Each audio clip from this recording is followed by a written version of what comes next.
Söğüt'te yurt kıldın, mesken eyledin. Her zaman eline doğru söyledin. Meydanlarda korku nedir bilmedin. Yurduna obana Allah yar olsun. Süleyman Şahoğlu Yiğit Ertuğrul, Allah hak yolunda sana yar olsun.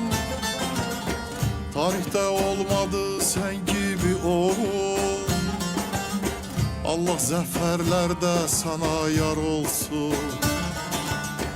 Tarihte olmadı sen gibi oğul, Allah zaferlerde sana yar olsun.